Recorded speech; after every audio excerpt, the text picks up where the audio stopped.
This episode is brought to you by Windrose Recovery, a family of premier addiction treatment programs in southeastern Wisconsin. Privately owned, Windrose Recovery offers a full continuum of personalized care for those struggling with addiction, including the Manor for residential treatment, Midwest Detox for inpatient detoxification, and Windrose Counseling for outpatient treatment. With highly personalized treatment focused on trauma, Dr. Chantel Thomas and her expert team offer an authentic experience, creating the kind of deep emotional change that's crucial for long-term recovery. If you or someone you love is struggling with addiction, call Windrose Recovery at 414-409-5300. You can learn more about Windrose Recovery by clicking the link in the show notes or by visiting windroserecovery.com. Thank you for listening to The Path to Authenticity. My name's Tom Gentry. I think of the show as the opposite of small talk.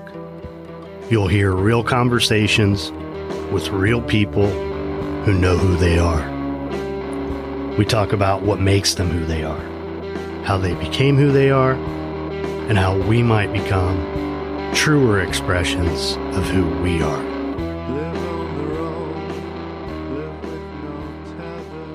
I'm Jesi Carroll, and this is The Path to Authenticity.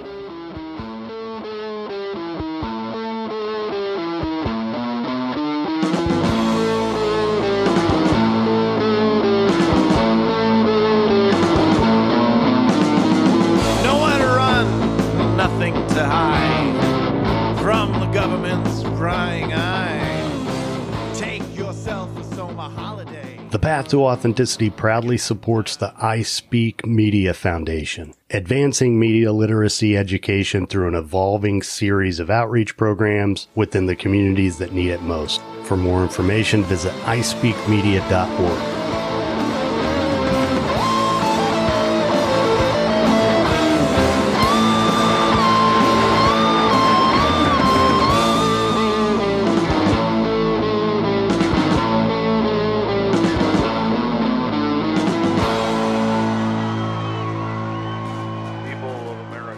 If this is your first time here, thanks for checking it out. If not, thanks for coming back. I'm Tom Gentry, and this is The Path to Authenticity. If you don't mind, please take a minute to subscribe to the show. Maybe leave a rating or a review.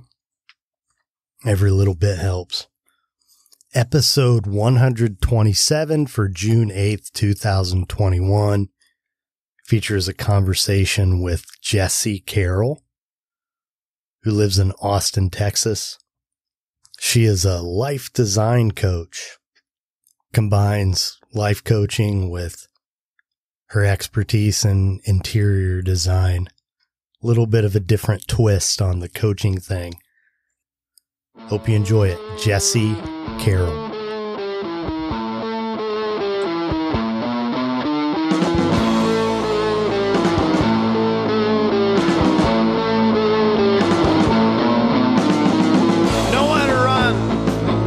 To hide from the government's prying eye. Take yourself a summer holiday. I want to hear about what you do because you focus a lot, from what I understand, on how our inner life relates to our outer life, and specifically how we live, where we live. And, you know, I'm a nester. My surroundings have always been important to me, even when I was a little kid. What's hanging on the walls, what's on the shelves. And, you know, I have the way that I live, people have commented at times that when they've been in my space that, wow, everything has some kind of meaning to it. And it really does. It does. So talk about what you do. Yeah, and I have to tell you, you are doing really what I aim to help my clients with, which is just that authenticity piece. It's that really finding a connection and intention to every single thing we have in our homes. Because then when we do, we just feel better in it. And then that energy can be felt by everybody that comes into the home, because we're not doing it for, external validation. We're doing it because it feels good. And that's a whole different energy. So I love that you're already doing that. Mm. But yeah, so it's been been an interesting journey to get here. But essentially what I do, to sum it up, is that I call myself a life design coach. So I utilize design and decorating actually as modalities for healing. Okay. So helping people peel back the layers within themselves by really evaluating and digging deep into their external environment and seeing that our external environment actually serves as a tangible mirror for what's going on internally. Because everything that we do in our homes, as far as how we keep it, how we set things up, how maybe the messes that we have, it's all habitual. And we're not typically being conscious about it. And so what I do is I help people wake up and become conscious in their home, and really tap into that. And when they do, they can start unraveling their personal patterns, their just, ways of being. They can start to take control, because until you observe something, you don't actually know really what's going on or who you are. So I help people tap in through that. But I also do life coaching throughout that design, decorating kind of overhaul process. So there's an expression in my world: messy bed, messy head. You know what? I haven't heard that exact one, but you're so right. It is all correlated. Mm-hmm.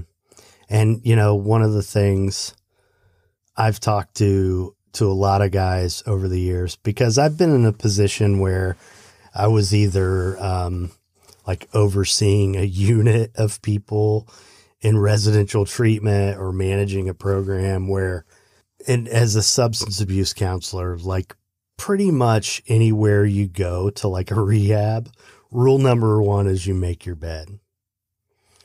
Most of the time, that's what it's like. There are aberrations here and there, programs that don't do that, but your life has to be a priority. And Exactly. And how I interpret that, like, really, to me, the essence of it is, if I come home at the end of the day and my bed's not made, I feel worse than I do if I come home at the end of the day and my bed is made. Yeah. There's a lot of truth to that. I feel like that too. If I come home from a vacation and my house is a mess, it's like, oh, well, this wasn't the relaxing environment that could nurture me from all the busyness and go that I just experienced, so there's definitely truth in that. And I think the bed thing is probably just in regards to rituals. And like you said, prioritizing, and even something as seemingly small as making a bed. It's not about the bed. It's about the symbolism. Right. It's about the symbolism of you, and our bedrooms are actually, the number one room in our home for us. So it's huge symbolism there as far as, what we mean to ourselves, and, how much we actually matter to ourselves, how much we actually love and care for ourselves. So, it always goes much deeper. And that's another thing, is just showing people the symbolism of everything. It's not the thing itself. Even the colors, I dig into color psychology a lot with people, helping them understand it's not the color itself. It's the characteristics and the emotions that color represent, or that household item or that furniture piece represents. So, we're attracted to certain things that we are for reasons.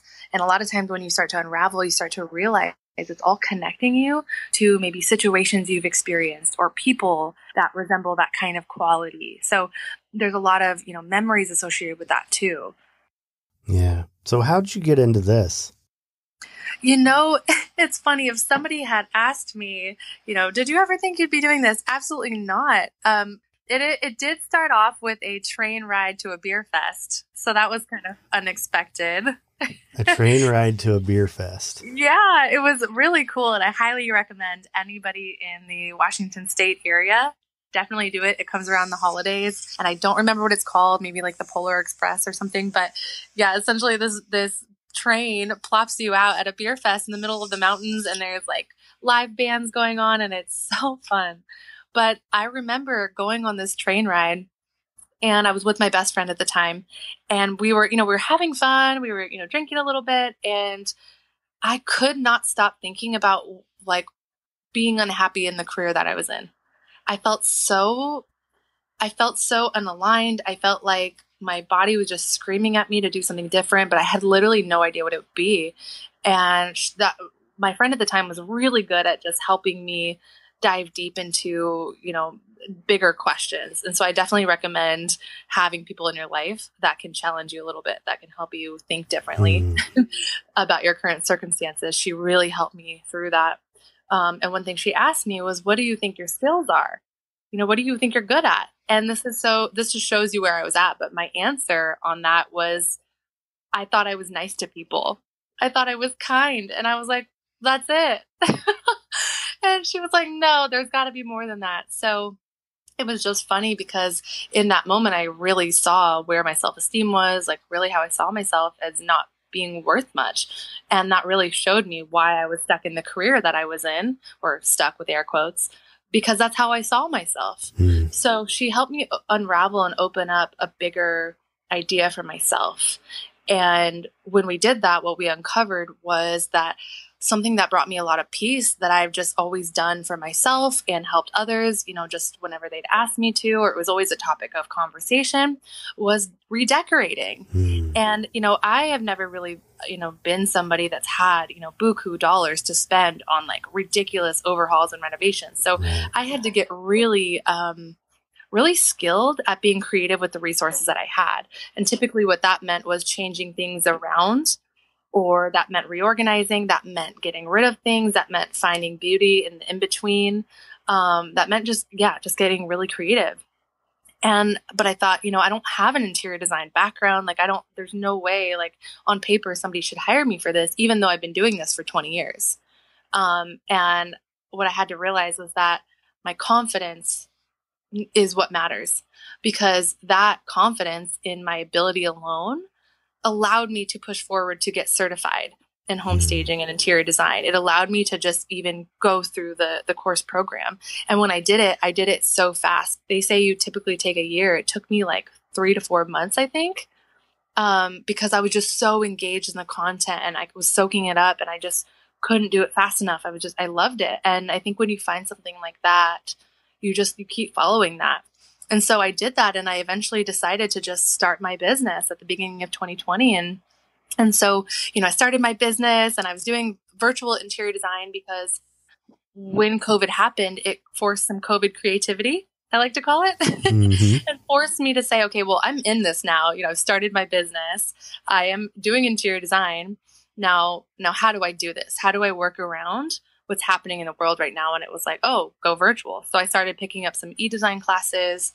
I just started figuring it out and reaching out literally to anybody that could use my help. And then as I started going down, I realized, okay, maybe you get a little bit more granular as you go with who you want to help. But I just went for it. And what that ended up birthing was realizing that people were coming to me for interior design, but what they were really, the underlying conversation there was there was a lot of fear in people. They were really afraid to make decisions. They didn't trust themselves to make the decisions. It was a lot of black or white thinking, like, oh my gosh, if I do this, I'm stuck with it forever.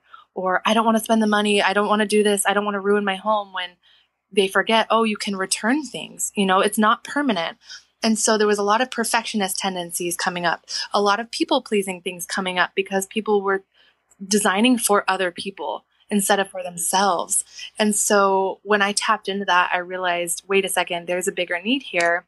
And so I decided to create my life coaching offering.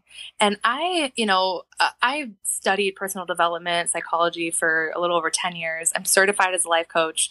I just wasn't doing anything with it. I'm a very curious mind. So I'm always digging, I'm always studying, I'm always learning.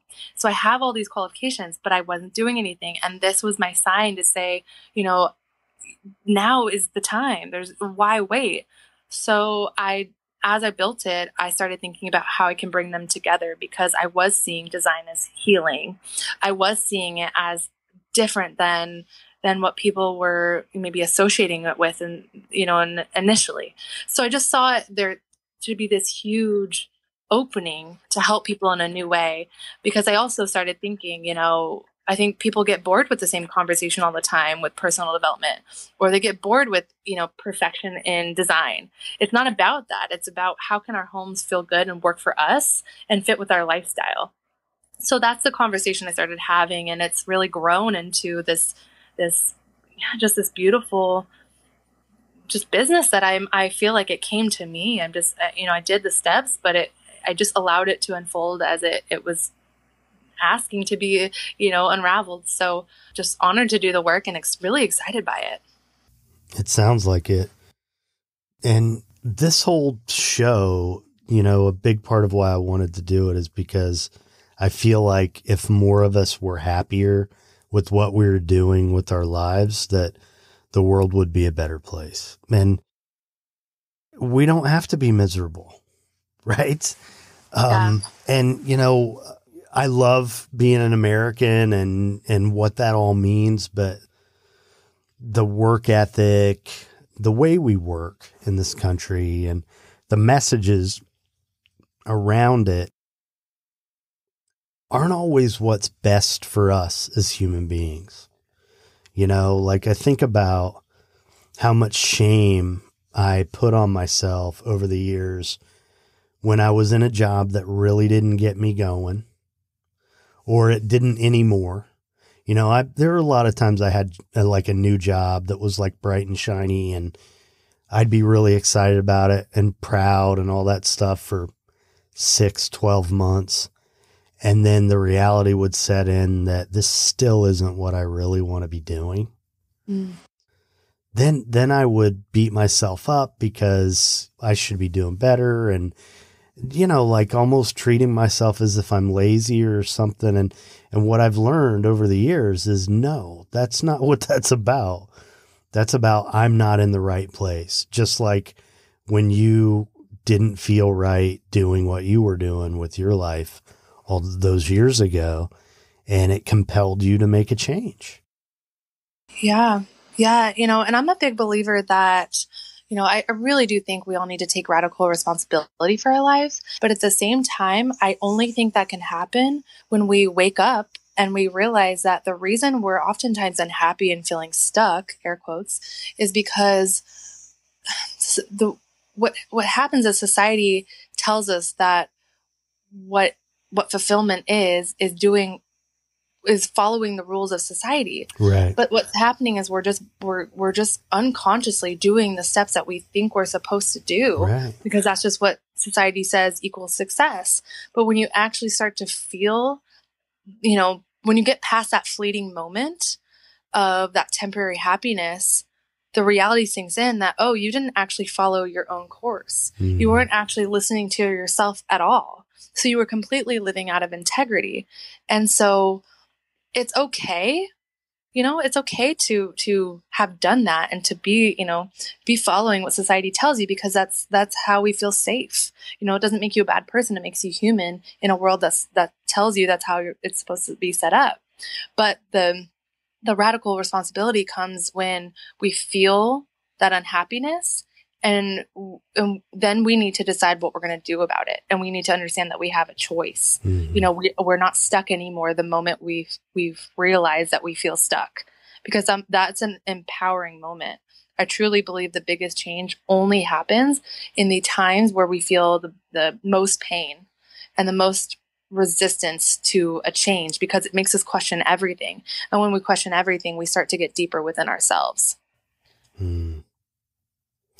Yeah. So one of the things that I'm hearing from you, and I feel like this has happened in my life too, the gifts that you have, you've kind of woven together. Being a life coach, loving interior design. You figured it out. You found a way to integrate those things. And it's awesome because, man, there are just so many ways that we can help people heal. Right. Yeah. And it's a matter of showing up and being present for them and hearing them and walking them through things. And this gives you an opportunity to do that in a way that you probably never imagined, right? Yeah, yeah. And something I want to share too, I just thought about is I'm very big on practical action steps, because we can talk and talk and talk all day, but when people are maybe listening to this, it can sound like, oh, well, you just figured it out, figured it out. Well, something I want to share is that I didn't for a very long time. I Right. felt heavy on my heart for many years, even the start of my corporate career, and I stayed in it for 6 years before I made a move. And the thing that helped me the most was I honestly surrendered, and I said, universe or God or whatever you believe in, I said, this all feels so heavy. I don't know what to do. Please help me figure out what a next step is, because I can't do this anymore. And that was in, I believe, March of 2019. Well, May 2019, I ended up working with a life coach. She got brought into my orbit by a mutual friend, and I didn't even know what a life coach was. Like, I knew I wanted to do like coaching and stuff, but I didn't know exactly what life coaches did. But I was very open to the idea, because at that point I was like waving the white flag. I was like, somebody just help me like figure out a better life. And she came into my orbit, and through her, I ended up getting to meet a lot more like-minded people who saw the world differently, who were actually doing the things I wanted to do. So I still was kind of blindly following. I didn't necessarily know what these events were that they were going to, or like what kind of, I didn't really understand a lot of the conversations they were having about entrepreneurship, but I just knew I wanted to be where these people were because they seemed happy. So I just blindly followed until something like the idea came where I was at, this was then October of that year. I'm on that train with my friend going to that beer fest. And so that idea is, maybe that's why I couldn't let it go, is because I was thinking about I want to do more. And I started getting really serious about figuring it out. And so at that point I was like, anybody who will listen, I'm just going to speak what's on my mind, no matter where we're at. So I started really, validating myself and owning my truth in small little ways by even just speaking stuff on my heart, even if it made no sense at the time, or I was like, I need help sorting out my thoughts. So you have to be your own advocate at some point, even if you don't have a plan. And so that is really what allowed me to do, the journey that I'm on now, is by saying, I don't know what to do. I need help, and asking for it. That was really the first time I started doing it. But yeah, I'm just such a believer in action steps and giving people real advice on what to do, because I don't know, I get so paralyzed sometimes by getting so much information, because I'm like, well, great, what do I do with that? But it's like, no, if somebody tells me, be your own advocate, express your ideas, even if they don't make sense, that's a step. Mm-hmm. That's a practical step you could do. Yeah.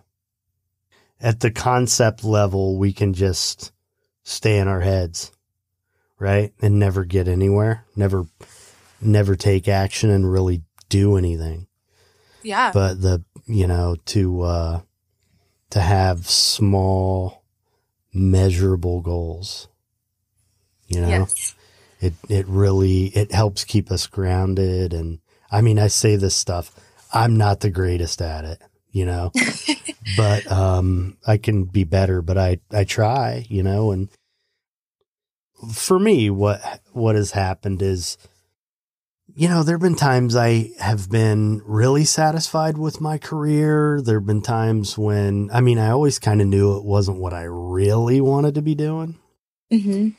but I was also very gratified by it at times. But now looking back, I know I needed to go through all that. Yeah. To be who I am now.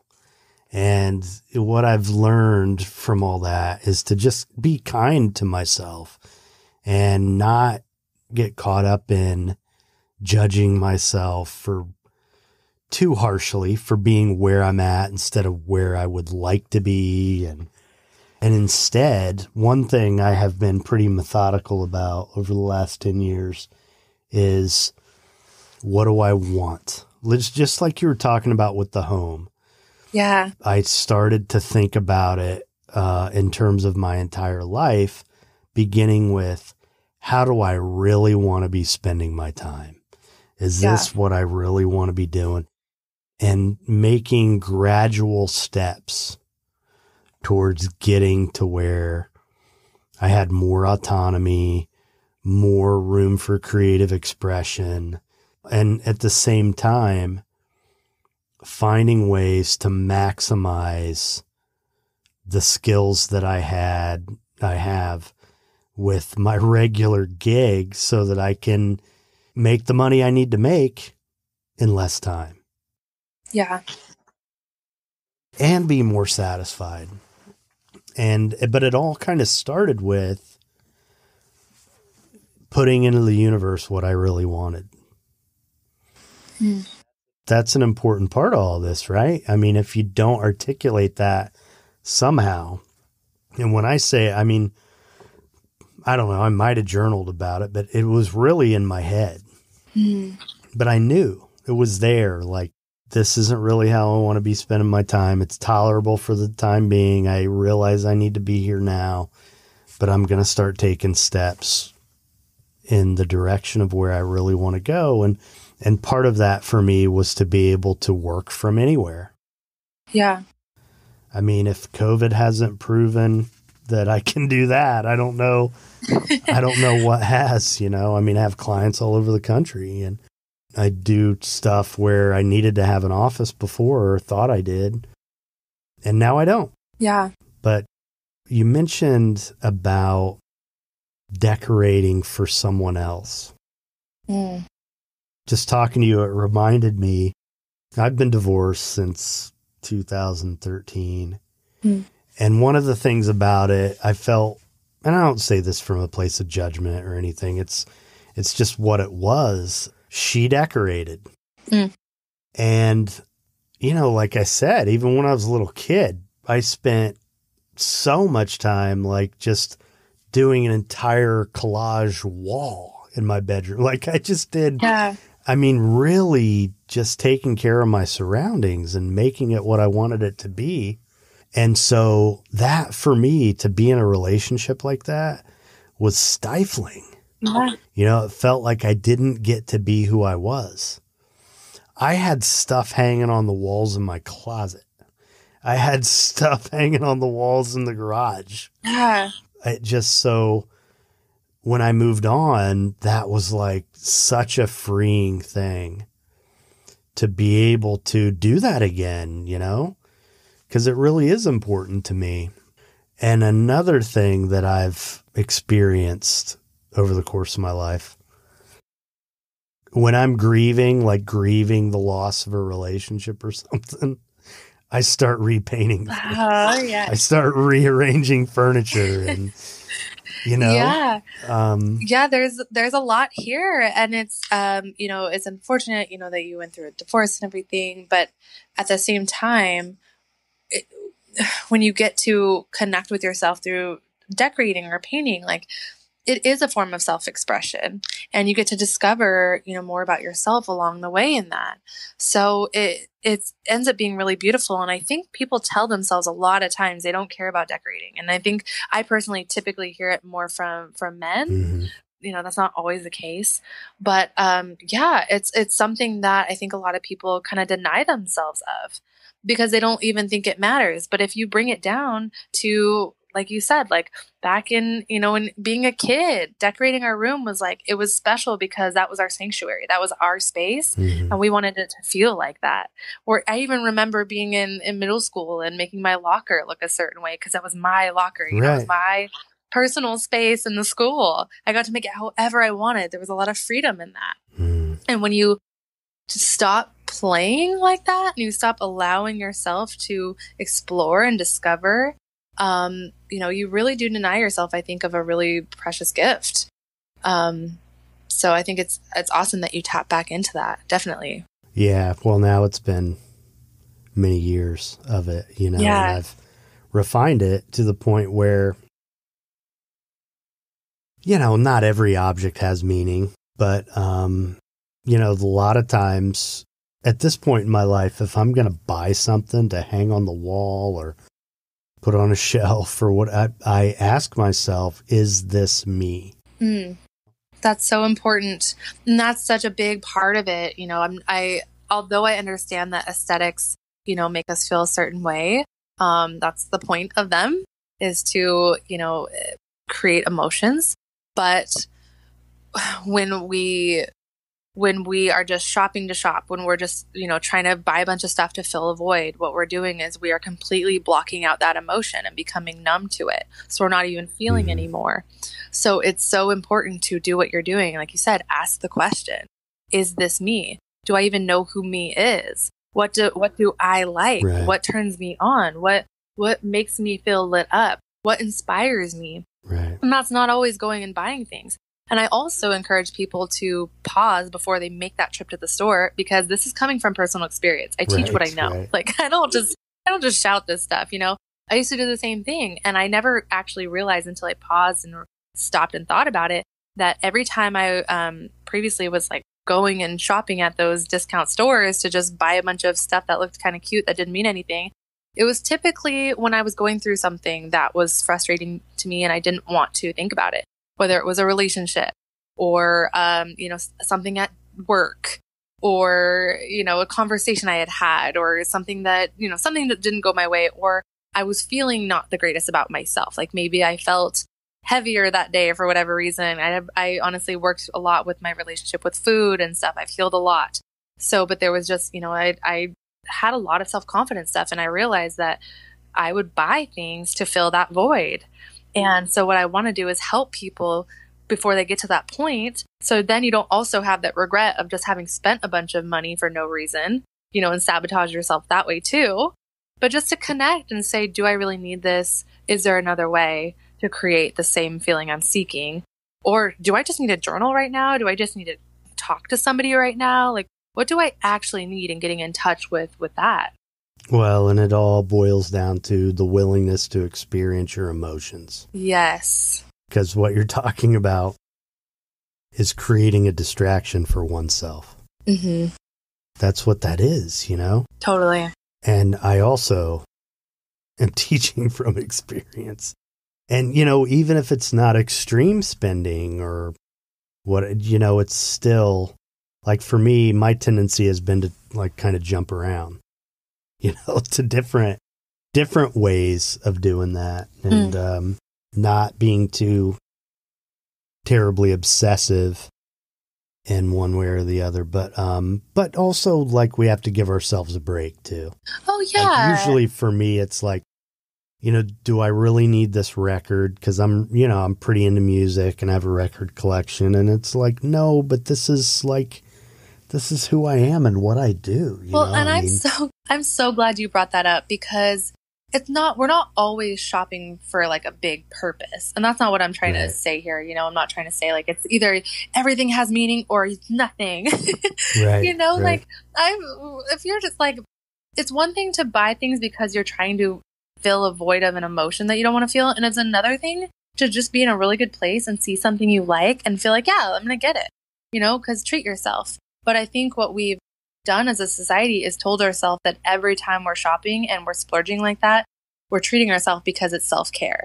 And what's happening is people are getting confused with self-care and self-love, and they think the two are the same. And they're not. And so when we are feeling off, we need to take a pause and evaluate it. But if we're just living our life, enjoying the moment, see something we like, want to get it, then that's fun. It's about balance, it's about checking in, and it's really about knowing yourself. And you can only really do that when you know yourself, and and you've observed your habits, and you understand why you're doing the things you're doing. Yeah. And, for me, the concept of, is this me? With decor, with clothing, like for a long time when I was probably less grounded in myself, I'd have all types of different things.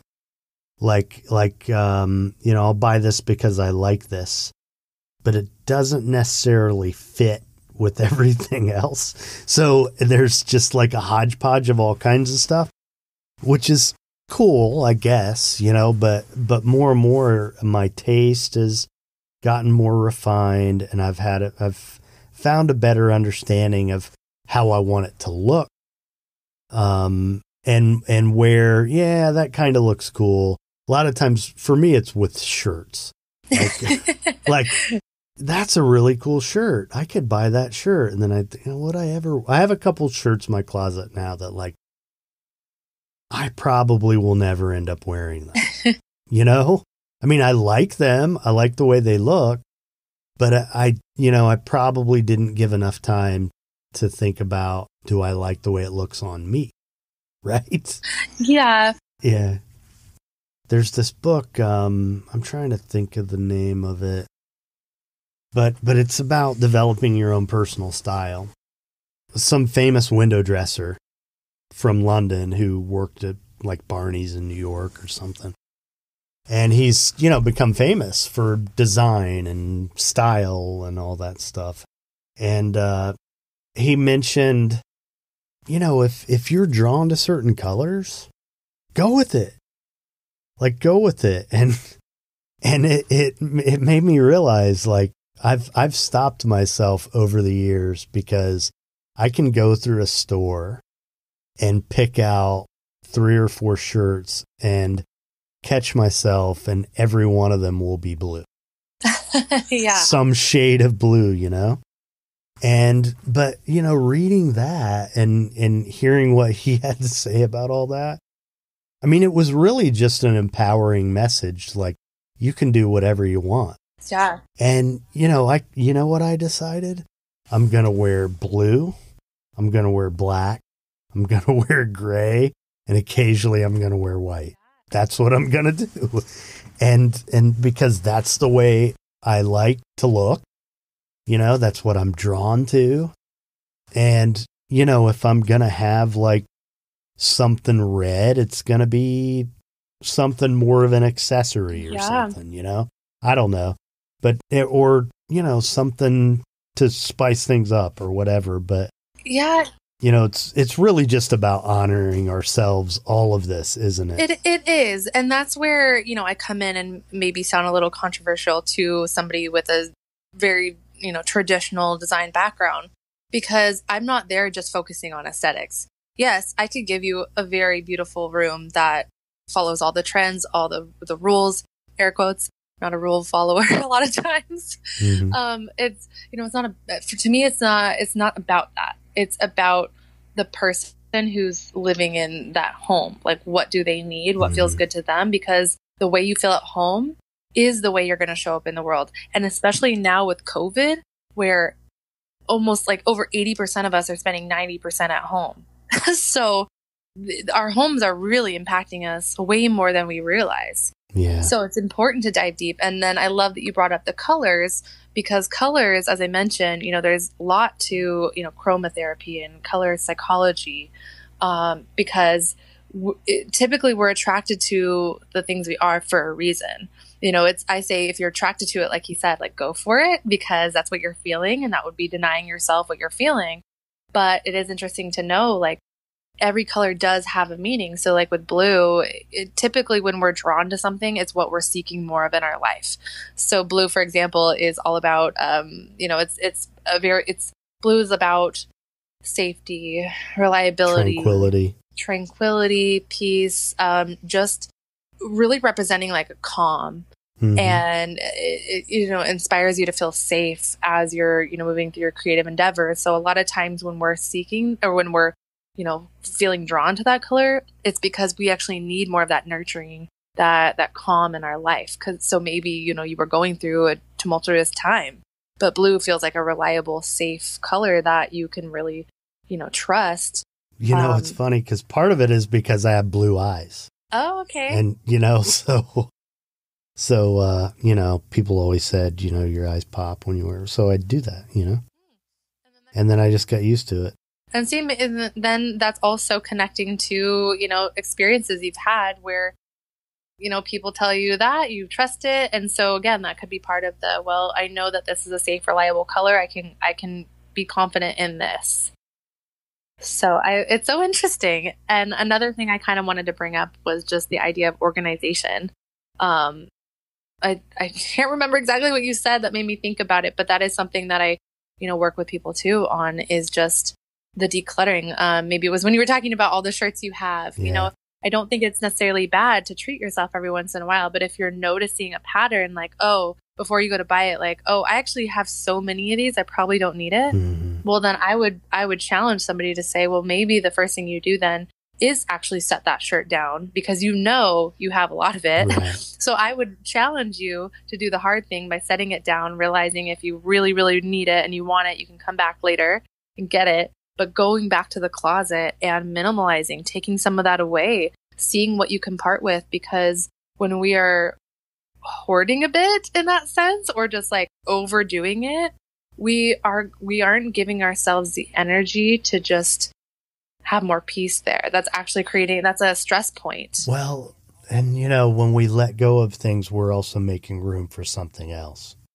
Exactly. And a lot of times when you go through the process of releasing things, reorganizing, getting rid of stuff, you end up detaching from the need of that thing. So then that habit can dissolve. Wow. But it's something you only experience when you go through the process. The organization thing, I have a hard time with. Yeah. I really do. It's the hardest part of the entire process because it's the part where you face yourself the most, because it's you actually going through every single item, every single corner, and really getting real with yourself and saying, do I need this? Why do I feel like I need this? Do I actually have a space for this? And it brings back the emotions and the memories and the experiences you've had. It's not about the items, it's the symbolism. And what a lot of my clients tell me is they realize like, oh, I actually didn't realize I was attached to this because I was missing this friend. But this friend, they're not even in my life anymore, and I don't need this thing. So they're able to release that.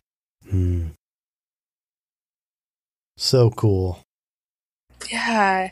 It's a healing journey that I love to take people through, and it's fun because I learn a lot too, and then I get to put things into practice too and realize what my clients go through. So I'm really empathetic.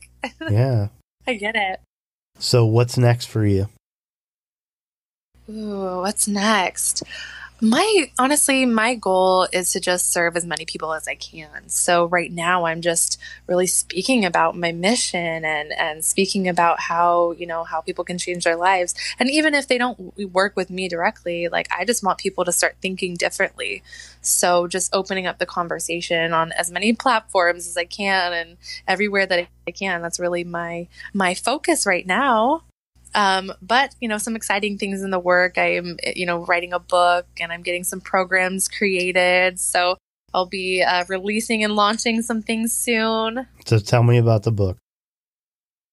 Yeah. So the book is really, and it'll probably pivot because I'm only a few months into it and I can kind of feel it shifting, but it is just essentially wrapping up all of the things that I've learned throughout my life into lessons to practically help people get from stuck to unstuck essentially, like surviving to thriving, but in a very detailed way with fun examples of my exact scenarios of how I got through these very common real world things, to find peace, to find a more authentic path. So it's really coming together beautifully, but I can kind of feel it shifting. So I don't know.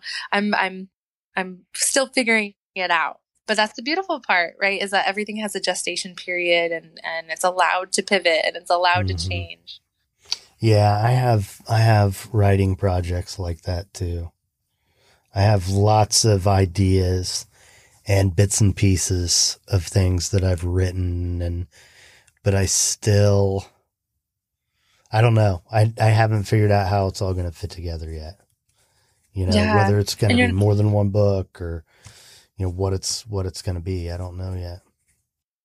Yeah, that's exciting. It is. Yeah, it is. Yeah, man, life's great. It really is if we let it be. It is. And I'm just starting to really tap into that lately even more. So it's a good feeling. Yeah. I'm in my 40s. Like little farther along in them than I like to admit. But I was talking to a buddy of mine last night. We were walking our dogs, and he turned 50 over the weekend. Oh, man. I'm just learning how to live. Like, I'm just learning how to enjoy it, right? Like, I wouldn't trade it. It's just gotten better, and I'm happier than I've ever been. And it's because I've followed the same kind of path that you're talking about. To ourselves. That's really what it is. Yeah. I know for me, it was awkward getting there. And I spent a long time denying myself in a number of different ways. But, the more I hone in on it, the more confident I become, the happier I become. I think, the more the energy that I put out is probably more attractive. When somebody's like passionate and happy, it's infectious, right? Yeah, I love that. It really is. I love that. And it just shows, there's no timeline to any of it. It's just living in the moment as much as you can, as, when you get there. Yeah, it's funny. I was at a networking thing today, and a colleague of mine, they commented on this bracelet that I wear that's like a wrist, it doesn't go all the way around. Okay. And it's a hammer, like actually bent around. It's the shape of a hammer. That's cool. Yeah, and it's silver. And I wear that on the wrist where if I wore a watch, I would be wearing it there, Okay. And I mentioned, they commented on it, a couple of my friends, and I said, yeah, I've been wearing this instead of a watch.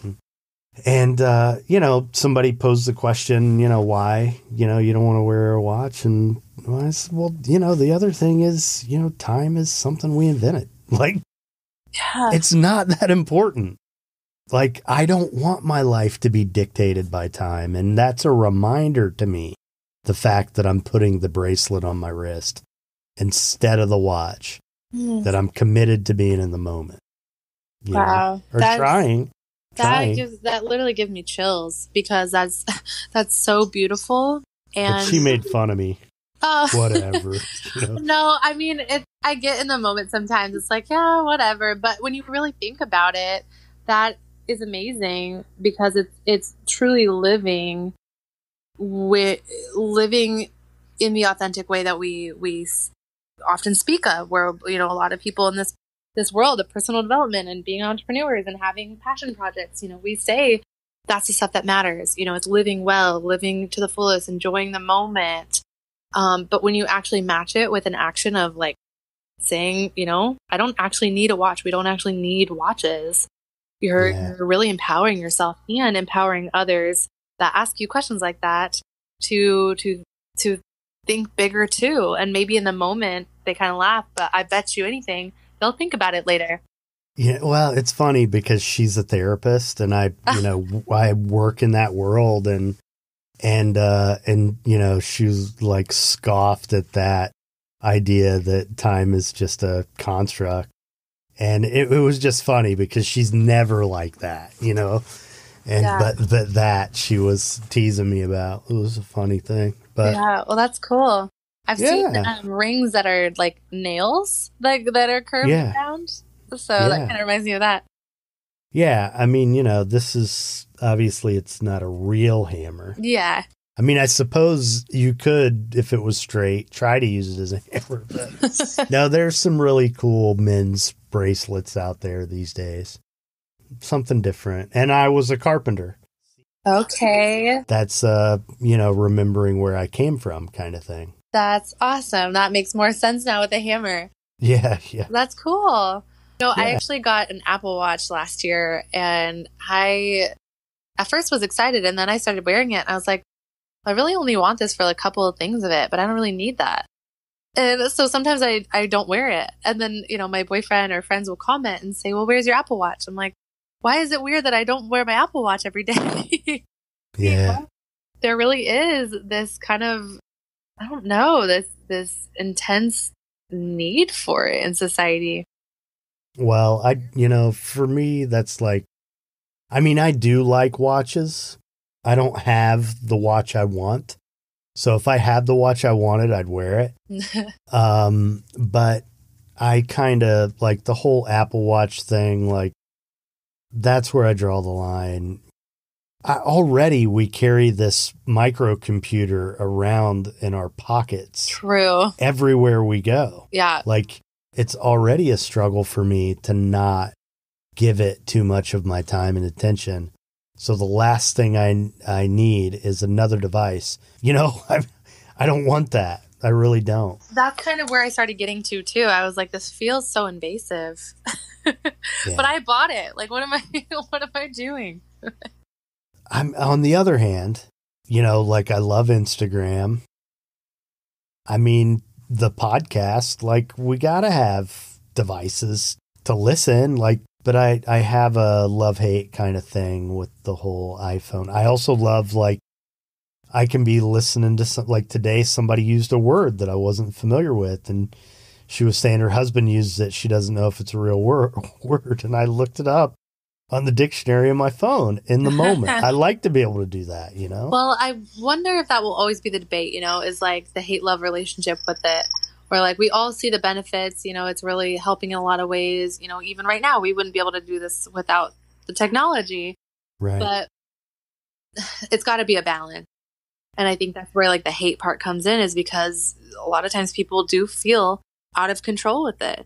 Or I don't know about you, but there have definitely been times when I need to go to bed, but yeah, I feel absolutely addicted. I'm like, I have to finish my messages or I have to keep scrolling. And it's like, I sometimes can't stop myself. And it's like that moment, the moment I put my phone down, I'm like, why is this happening? Why is this addiction here?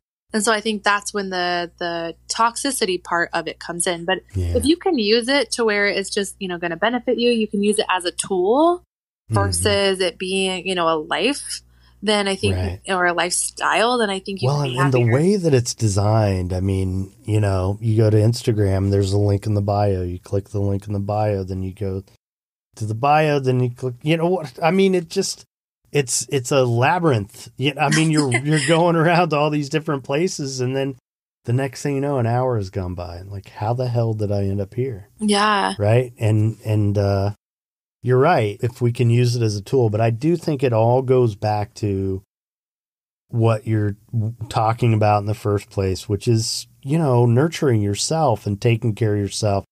And because if we are aligned, we don't need that distraction either. Exactly. You start to feel the pull less and less. Something that somebody shared with me once, it was really good advice. They were like, as you get into this entrepreneurship world, something really important is like, post what you need to post, say what you need to say, connect with who you need to connect with, and then get out of there. So like, get out of there, turn your notifications off, or just set your phone down, or find something else to do that's productive, but get off the phone, because you have to have that balance, and you have to work on having that, just that freedom, and not allowing it to suck you in as much as possible. Mm-hmm. My phone, one of the things that I do, unless it's really important, a call I'm expecting or something, I never have my ringer on. Ever.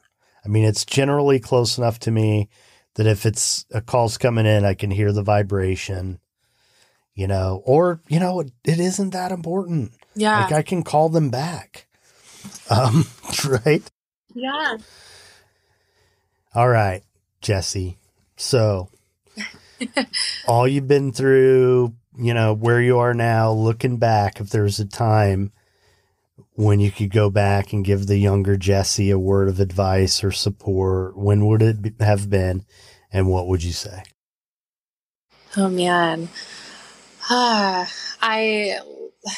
wish I could just start from the beginning and tell her she's awesome. She's going to be fine. Because I really second guessed myself at almost every step, and it feels really freeing to now just not worry, because I've gone to where I am. But I would just, if I had to give one solid piece of advice, it would probably be really just trust the process, trust yourself, and know that the universe has a way cooler plan than you do for yourself. So just trust that. And I probably would have told myself, back in honestly 2016 was a pivotal time for me, because that was when I really dug into the concept of me being responsible for my life. And I get to design my life. I really dug into that. And so but that brought a lot of just like a lot of hard times. And if I had just trusted the process more, relaxed, and knew I would turn out fine on the end of it, and even better than I thought I would be, then I wouldn't have stressed so much. Yeah. Well, I like the part about telling her she's awesome, because that's so important with kids. It really is.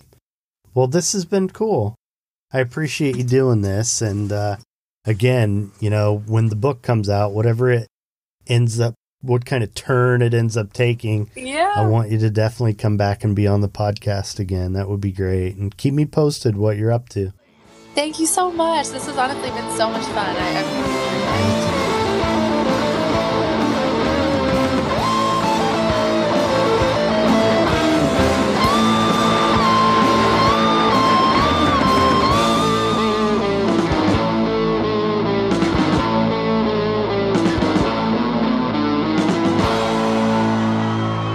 All right, there you have it, Jesi Carroll. Again, please subscribe to the show, like, follow, whatever it is it lets you do at your platform of choice.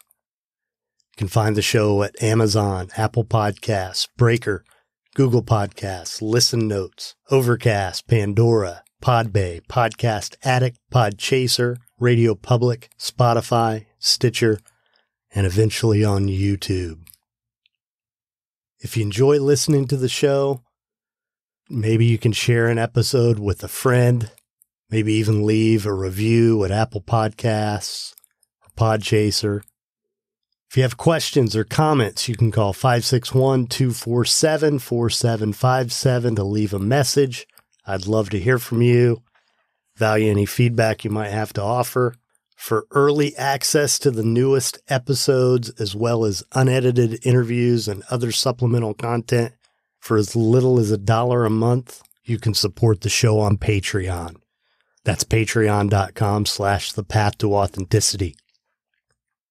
Thank you to the band Punk Rock Opera, whose music you hear throughout the show. Their songs are used with permission from the artist under a Creative Commons license. Path to Authenticity is proud to support the I Speak Media Foundation. Thank you to our sponsors, the Manor and Windrose Recovery. And thank you to Wendy Chin at Equivox. Check out the website, thepathtooauthenticity.com. You can email the show at thepathtooauthenticity@gmail.com. Like us on Facebook, follow us on Instagram. We have playlists on Spotify, all over the place, even Pinterest. All right, folks, got plenty more to come. I appreciate you investing time in this show. It means a lot to me. Be nice.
Hey, we need a guitar player.